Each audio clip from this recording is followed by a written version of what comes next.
Good morning everyone, welcome in प्रयास coaching centre. बच्चे आज हम पढ़ रहे हैं ब्रीथ चैप्टर। क्या चैप्टर का नाम है ब्रीथ। ब्रीथ को अंग्रेजी में क्या कहते हैं? क्या कहते हैं?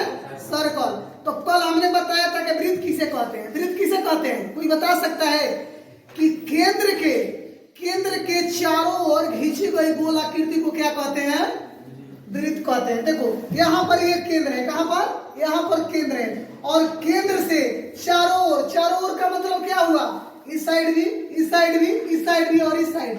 केंद्र के चारों ओर खींची गई गोल आकृति को क्या कहते हैं? ब्रीथ कहते हैं। चलिए आपसे मैं जानना चाहूंगा कि ब्रीथ तो आपने पढ़ लिया। ब्रीथ में मैंने पढ़ाया था आपको स्पर्श रेखा। क्या पढ़ाया था? स्पर्श रेखा। तो जब किसी एक बिंदु को कोई रेखा टच कर जाती है, टच माने छूना होता है। क्या होता है? टच माने छूना। जब किसी एक बिंदु को टच कर कोई रेखा जाती है वह स्पर्श रेखा कहलाती है। देखो जैसे यहाँ पर क्यू बिंदु है, कहाँ पर? क्यू बिंदु से हमने एक रेखा खींच दिया, तो ये कौन सी रेखा कहलाएगी? स्पर्श बिंदु। ठीक है। और वही कहता है कि जब स्पर्श बिंदु खींचने के बाद में वहां पर एक कोण बनता है। वह कोण कितने डिग्री का होता है?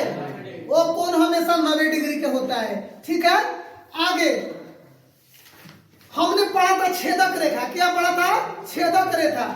तो छेदक में देखो बाबू क्या होता है, इस छोर पर और इस छोर पर, यानी कि छेदक रेखा में दो बिंदु को कोई रेखा टच करती है, दो बिंदु को कोई रेखा छू कर जाती है, छेदक रेखा कहलाती है।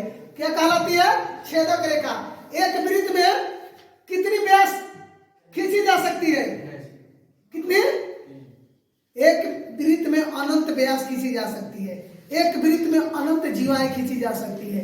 एक वृत्त में अनंत त्रिज्या खींची जा सकती है। आपसे पूछेगा वृत्त कितने बिंदुओं से मिलकर बना हुआ है? आपको पता नहीं है। यहाँ पर ए बिंदु दे दिया, बी दे दिया, सी दे दिया, डी दे दिया, ई दे दिया, एफ दे दिया। वृत्त कितने बिंदुओं से मिलकर बनी है?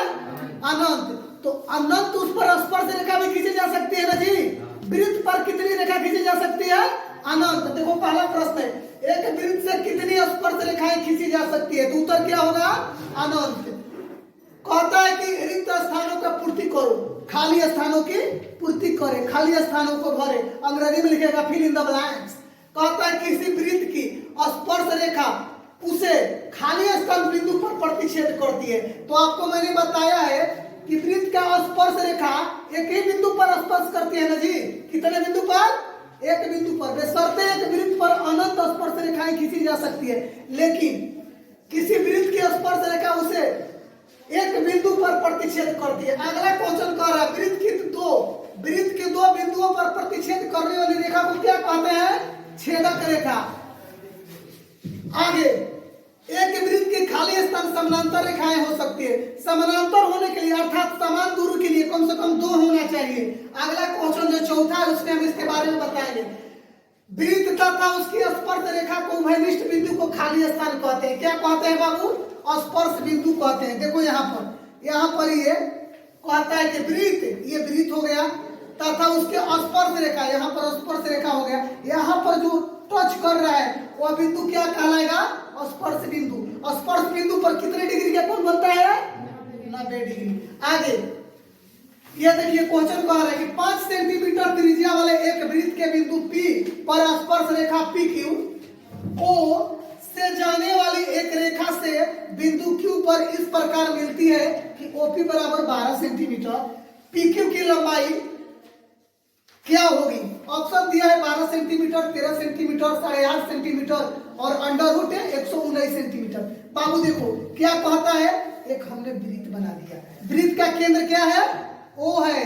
वृत्त का केंद्र क्या है? O है। और आगे क्या कह रहा है तुम्हारा? OP बराबर कितना है? 12। तो हमने OP बराबर क्या कर दिया? 12। एक त्रिज्या से इसकी लंबाई कितनी दी गई है? 5 सेंटीमीटर। देखो 5 सेंटीमीटर त्रिज्या। तो केंद्र से कोई भी रेखा वृत्त के अंदर जो खींची जाती है वो क्या कहलाती है? त्रिज्या कहलाती है। केंद्र से खींची गई रेखा को क्या कहते हैं? त्रिज्या कहते हैं। ठीक है। और त्रिज्या का दोगुना क्या होता है? व्यास होता है। तो देखो हमने मिला दिया, इस रेखा को मिला दिया, P से Q को मिला दिया और यहाँ से देखो Q बिंदु से हमने एक स्पर्श रेखा खींच दिया।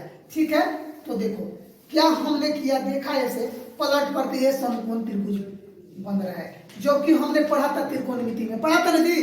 तो देखो OQ बराबर 5 सेंटीमीटर और OP बराबर कितना है बाबू, 12 सेंटीमीटर। हमें क्या ज्ञात करना है, QP। बड़ी भुजा ये होती है, कर्ण होती है, जो खड़ा होती है वो लंब होती है, और जिस पर खड़ा होता है वो क्या होती है, आधार होती है। तो त्रिभुज का नाम क्या है बाबू, बोलिए, OQP। देखो जहां पर 90 डिग्री होता है वहां पर हम उसको बीच में रखते हैं, तो QC लिख लिया। तो OQ बराबर कितना दिया है, OQ बराबर 5 सेंटीमीटर, OP बराबर 12 सेंटीमीटर। हमें क्या ज्ञात करना है, QP। हमने पढ़ा था पाइथागोरस प्रमेय में कि कर्ण स्क्वायर बराबर लंब स्क्वायर जोड़ आधार स्क्वायर। हमें ज्ञात क्या करना है, आधार। तो आधार स्क्वायर बराबर क्या होगा, कर्ण स्क्वायर घटाओ लंब स्क्वायर। लेकिन केवल आधार बराबर क्या होगा, आधार को भी से सूचित करते हैं, under root H square minus P square.